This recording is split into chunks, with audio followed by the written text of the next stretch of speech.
sign autographs and answer any of your questions. Please don't get personal with any of us so that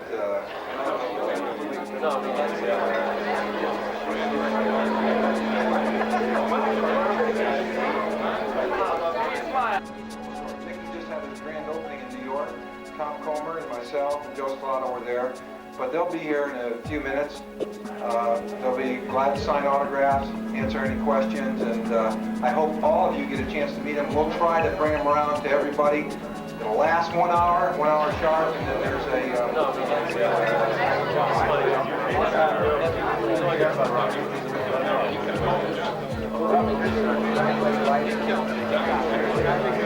They come up there at the park lane tomorrow.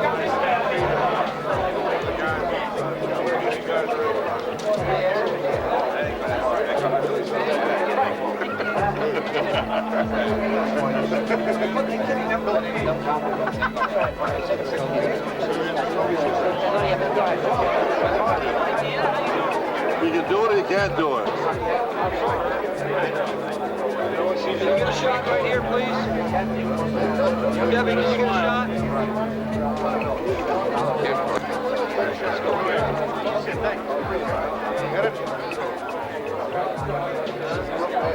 Wait, say, come on. I wear mine hard. You're the snake in the group. Come on, Bill, let's go. One more shot. You're right. You're checking the pool out, right? We're signing. We're signing? Yeah, but not. Directors of the Connecticut Sports Foundation, it's a pleasure to welcome you to tonight's benefit banquet.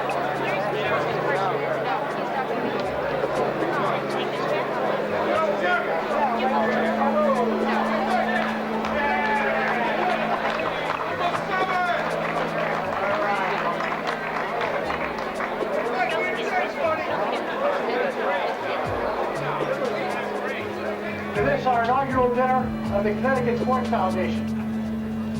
I'd like to take a few moments, if you would bear with me, to mention that something of this magnitude does not happen overnight. When we conceived the idea of the Connecticut Sports Foundation approximately 1 year ago, it took a team. We really can't forget the guy who's really responsible for all of us being here tonight, Johnny Ellis.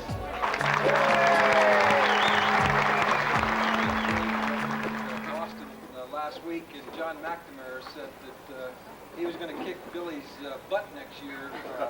And I'd like to know Billy's comment about the Red Sox. Well, I think the Red Sox really helped themselves, John, with the acquisition of Smith from the Cubs. But I don't think that the relief pitcher is any better than Rigetti in the bullpen when you're down 6 runs going in 9th inning.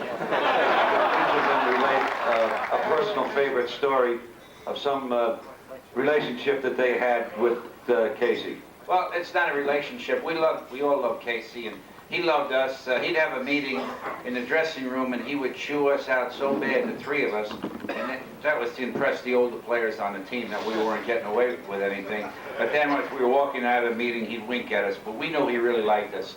But my favorite Casey story, it's not only Casey, it's a little bit of Yogi, but in 1959, I was pitching in the Yankee Stadium, and they played the national anthem, and I took my 8 warm-up pitches, and the first batter up was Nellie Fox, and Nellie, the first pitch I threw, hit a double over third base. Louis Aparicio got up, and the second pitch I threw, he bunted down third, and I'd thrown 2 pitches, it's first and third. Manny Minoso was the next hitter, and I threw him a hell of a curveball, but it hit him in the kneecap. So I've thrown 3 pitches, and the bases are loaded, and Ted Kluszewski, not many people remember, but Ted Kluszewski played with the White Sox in '59. First pitch I throw to him, a high fastball off the right center field wall. 3-run score, a man on second. I've thrown 4 pitches, and we're behind 3-0. Casey comes out to the mound, and Yogi doesn't want to miss anything, so he gets out there. And Casey says to Yogi, does Ford have anything tonight? And Yogi says, how the hell do I know, Casey? I haven't caught a pitch yet. You hear this talk about Steve Leeds, like you can't understand what he's saying. But when he gets you in the office, if he's mad, you know what he's saying, you know? So this one time he gets us all three in there and he goes, look, he said, do you guys remember King Tut, or who was that guy? Who was the guy that lived 1,000 years? King somebody. Anyway, he had like 1,000 wives too. And he said, now if you got 1,000 wives, you know they can't all be with you. They're going to be scattered around town. So he said, he had this guy, he lived to be 1,000 years old, but he said he had this guy, when he wanted a wife that was way across town, he'd send this guy to go get her, like 2 or 3 o'clock in the morning. So this guy had to run over and get her and bring her back. And he said, you know, he said, this guy, this king lived to be 1,000 years old, or 100 years old. He said, you know that other guy? He said, yeah, the guy's running to get him? Yeah. He said, yeah. He said, he died when he's 38. He said, it's not the girls that kills you, it's that running after you.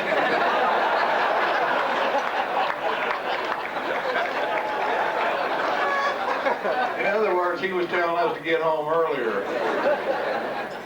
Rick and glass going to go over Mickey and the splinter go in my eye. He used to get really mad at me. And so one day, I playing second base, the old man bleeding defense, and I made 2 errors out there. I only made about 8 that year, and so he benches me the next day. And you know, I don't tell you, you just look at the lineup card and you're not in the lineup.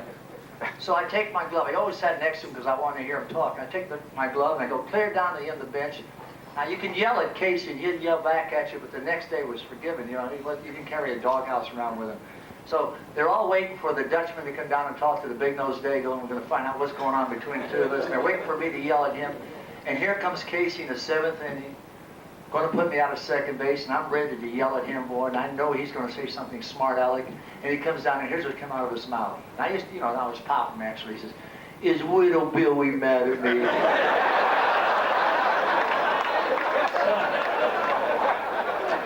Would you take your widow glove and go out to second? Needless to say, I just ran out and didn't say a word, but I was really primed to call him a Dutch son. That's my favorite.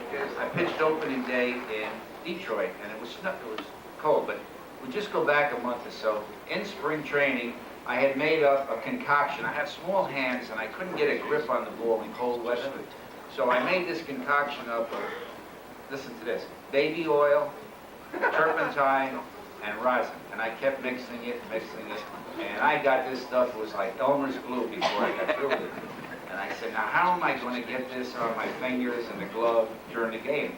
So I was in the drugstore and I got this band roll-on, you know, the men use underarm deodorant. So I took the ball out and I poured all that stuff out and I put my sticky stuff in there and it worked perfect. I'd rub it on my fingers, on the glove, and I said, this is great. So I put it away, and the only one on the club that knew it was Mickey because, you know, we were rooming together. So that opening day, now it's opening day, I'm pitching against Frank Larry in Detroit, and it's actually snowing, but it wasn't sticky. It was like 35 degrees, really cold. I said, perfect, I'm going to try that, my sticky stuff. I go out, and every inning I put it on my fingers, my glove. We win 5-1. Most amazing, I pitched 9 innings without using Louis Arroyo once. Mickey hit a home run. Yogi didn't do nothing. He went 0 for 4, just caught the game.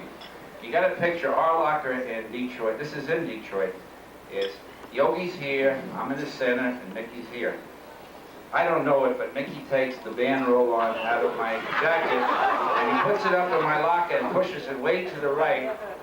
And in those days, we had about 7 writers from New York and 4 or 5 from Detroit. They're all around our dressing room, around our locker, talking to Mickey about his home run, me pitching the 9 innings, and I don't know, but Yogi, he hadn't done nothing, like I said, 0 for 4. He went in the shower, he comes back, dries himself, puts all his clothes on except his shirt.